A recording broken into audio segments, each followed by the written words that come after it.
Good morning, good afternoon, good evening, depending on where you are joining me from. Welcome to day 7 of our Grace campaign. Wow, it's been absolutely beautiful doing this campaign. And I'm happy with the feedback that I'm receiving because I know that people are enjoying this campaign as well. Remember that you can share this video to your network and let other people also be aware of the Grace campaign. The Grace campaign is based on my latest book, Mama Grace. I'm so excited about this book. Mama Grace is understanding and living out the grace of God. That is what the book is about.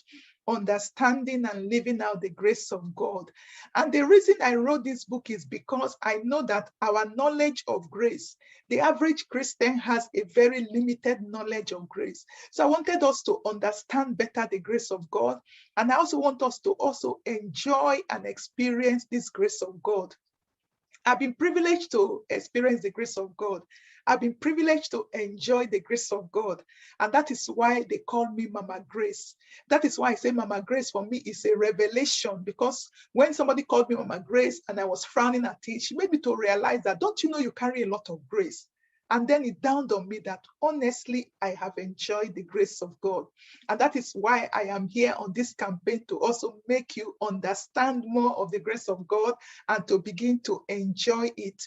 So today, being the 7 of our grace campaign, I want to talk about what I call the measures of grace. The measures of grace. If you look at Ephesians chapter 4, verse 7, Ephesians chapter 4, verse 7 says, but to each one of us, grace has been given as Christ apportioned it. To you and I, grace has been given as Christ apportioned it. And if you read that same verse from the King James Version of the Bible, it says, but unto every one of us, grace is given according to the measure of the gift of Christ. So what you see in this passage is that it is Christ that apportions the various graces that we all experience. It is Christ, it is Jesus Christ that apportions the various graces that we all experience. So yesterday I was talking about the dimensions of grace. And I want you to understand that grace comes in various dimensions, that is in various forms. There are various forms of grace. I talked particularly about the saving grace of God, and I said that there are other types of forms of grace that I talked about in the book. And then apart from the fact that grace comes in various forms, it also comes in various proportions. That is why you find that there are some people that seem to enjoy a lot of grace, and then there are some people that seem to be deficient of grace. But yet we know that this grace is a free gift. Why are some so full of grace, and why do some seem to be deficient of grace? That's a question you need to ask yourself. And if you happen to fall into the category that you find that maybe grace is deficient in your life, what could be the reason for that? And I asked 3 interesting questions, which I go ahead to explain in the book. I'll just maybe tell you maybe a few of them here. But what I said is that one of the reasons, each time you find yourself maybe lacking in grace, you should be asking yourself, what did I do with the measure that God has given to me? Because for a start, God gives a measure of grace to everybody. So what have you done with that measure of grace? What did you do with the measure of grace? You need to read more about that, because I went on to explain it on how you can capitalize on the grace of God and then make grace also to begin to increase in your life. So what did you do with the measure of grace? And then why do you want more grace? Why do you want more grace? Because if your motive for wanting more grace is not pure, then the desire for that more grace may not happen. And then, are you actually hungry for more grace? Remember that when you are hungry for something, you go all out for it. You consume it when you see it. So for somebody that is not hungry for grace, even when you have a measure of grace, you're not going to utilize that grace because you're not hungry for it. So I'm just letting you know today that apart from the fact that we have talking about the dimensions of grace, grace comes in various forms, and grace also comes in various sizes.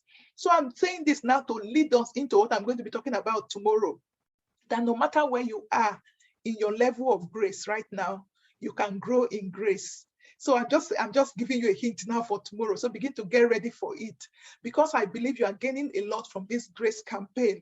And like I said, I can't teach everything in this book during the course of these 30 days. So all I'm doing is just giving you bits and pieces here from the book. So to get a fuller understanding of grace, you need to get a copy of this book for yourself. Get it for somebody that you love as well. And the book is available on Amazon, amazon.com, amazon.co.uk, amazon.it, depending on whatever Amazon is operational in your country. You can get a hard copy of the book, the paperback, or you can also get a Kindle version. Any version we do, it doesn't matter what version you get, whatever is convenient for you to read, just make sure you grab that copy and make sure that you read it, because it's going to bless you greatly. It's going to help you to understand grace better and to also make you to begin to enjoy a higher dimension of grace. And if you're in Africa, the book is also available on okadabooks.com. Go to Okada Book, download it, download the app, and you can have the book on your computer, or you can have it on your phone as well, where you can also begin to enjoy the book. So make sure that you get a copy of this book, recommend the book to a friend, or buy it for your friend and your family, because I know that it's going to be a great blessing to you. Remember, we are on the Grace Campaign, and this is day 7 of our Grace Campaign. So I'll see you again tomorrow for another session of the Grace Campaign. I hope this is blessing you, and I want to keep hearing the testimonies. I'm already beginning to get feedbacks about the book, how this book is helping and blessing people. So let me also hear your feedback as well. And until I be with you again tomorrow, just stay blessed and continue to enjoy the grace of God.